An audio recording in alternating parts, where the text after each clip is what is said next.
altered states of consciousness, all those bits and pieces, I think we're starting to approach, especially if you allow it to go into the far, far distant past. Maybe not this golden age, but the golden age before it or the one before that. And we just aren't trained to think of it as that far back as that.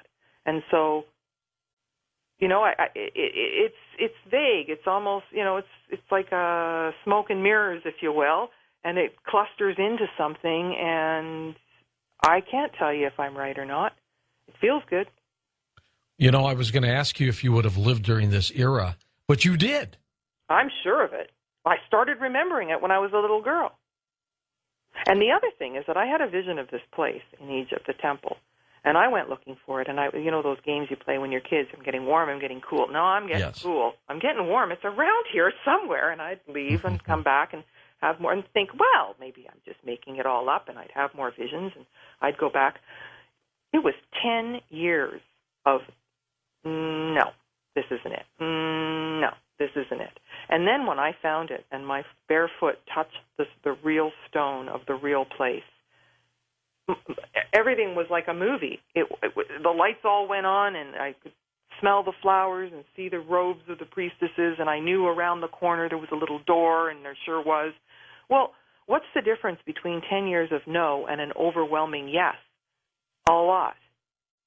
And that's not the only time that I had a quest like that. There was other things in other places in Greece and whatnot, and at Amarna in other places in Egypt, right? And it's like when the vision, it's like when you finally get the puzzle piece and it clicks in, and then there's the whole picture. It's unmistakable. You can't deny that no is no and yes is yes. And that's how divining rods work and pendulums. The energy is either contracting or moving away from, or it's opening up and saying yes. Now, some of the technology that you were talking about that they used for carving and things like that. Now, this is even beyond the levitation. There's some knowledge there, Carmen. Unless, you know, if Michael Cremo's correct, that civilizations are millions and millions of years old, then it's conceivable, as I've always thought, that we had incredible technology then, just based on a lifestyle progression, and then we lost it all because we blew ourselves up. Yep. And it's gone. And there is historical references to some kind of nuclear explosion. Exactly. And the Dead Sea, if you look at it from space, it's this huge, you know, and there's radiation stuff going on there too. Absolutely. And the Hindu texts in the Vedic tradition, they talk about nuclear activity. We're told not to read those books. We're told they're crazy.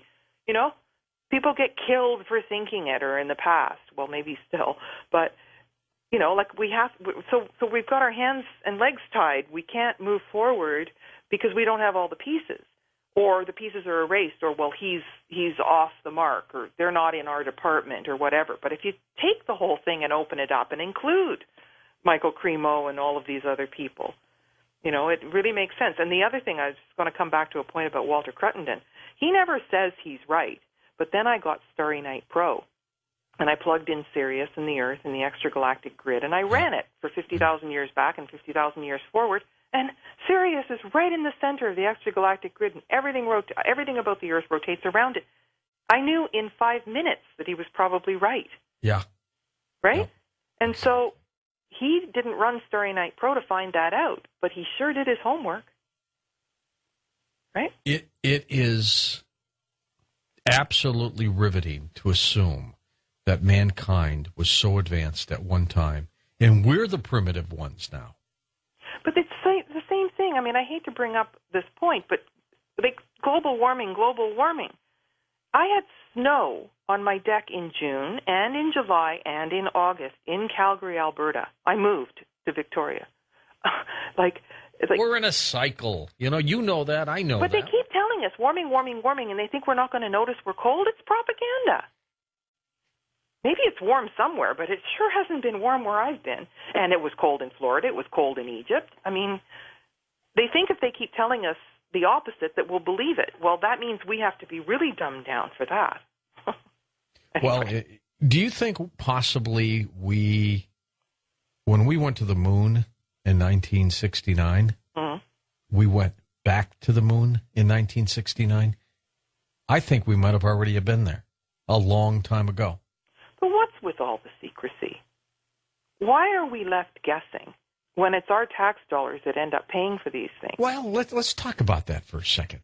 Why the secrecy? What are they afraid of? If they said mankind is millions of years old, we had technology then, we now can prove it, we have found things, and something horrible happened to this planet, whether it was man-made or whether it was coming from space in the form of an asteroid or something like that.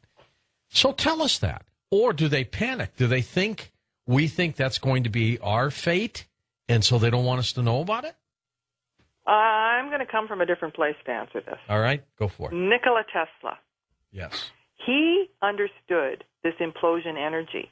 And in the early 1900s on Long Island, he built the Tesla Tower. And he was funded by J.P. Morgan. And what they had was descending passages and a limestone aquifer underneath. And he was all ready to give wireless, free radio, telecommunications, and electricity to humanity. And Edison was there wanting a controlled monopoly. Yes. Look how much we pay for utilities and for gas. Do you know that today a liter of gas in Egypt is 20 cents? We're paying $1.10 or whatever here. Amazing. Okay? And I lived in Taiwan for a while. You run a landline for $1.58. Air conditioning for a whole month for $9. Carmen, let's take phone calls when we come back. This is a fast night. Plus, I want to get your take. We briefly touched on those incredible sketchings of Abydos. I want to talk about those. Carmen, before we take the many calls rolling in here for you, let's talk a little bit more about Abydos and get your thoughts on that. Now, when you said that the Egyptians covered them up, hid them, what were they trying to do? Well, I think that there was a deterioration in consciousness from the high level, even within Egyptian culture. And another thing that's a fact is that Egyptian tour guides are sworn to secrecy, that they're not going to tell the public about them. So most people don't know where these are.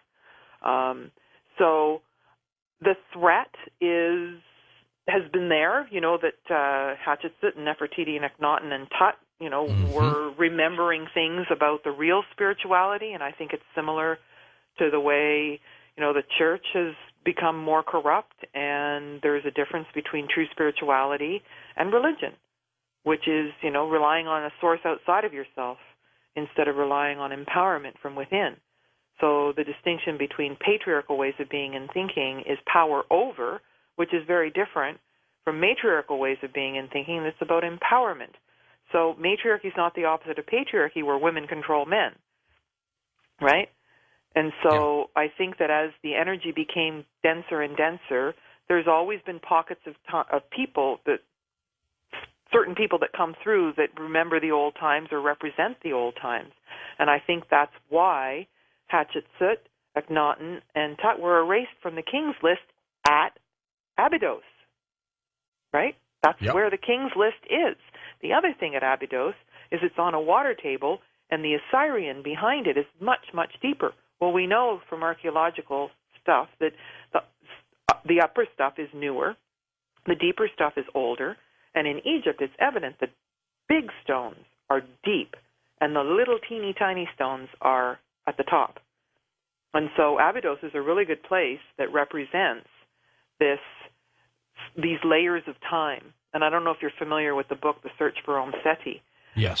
Yes. Okay. Well, she, similar story. She had to go to Egypt, and she ended up being a mail-order bride and got there and worked on the plateau for a while and ended up at Abydos. And she was working in archaeology, and she'd tell the guys, if you dig there, you're going to find a tree root, and if you dig there, you're going to find water. And when she got to Egypt, she kicked off her shoes, and she was remembering, right? And so this happens to certain individuals, and Abydos has got layers and layers, but in the Temple of Seti, there's lots and lots and lots of symbols of how they understood. And there's blue, yellow, and red beings. which may be representing coming from Sirius, Orion, and being here. So I think there's multiple layers of stories that exist there.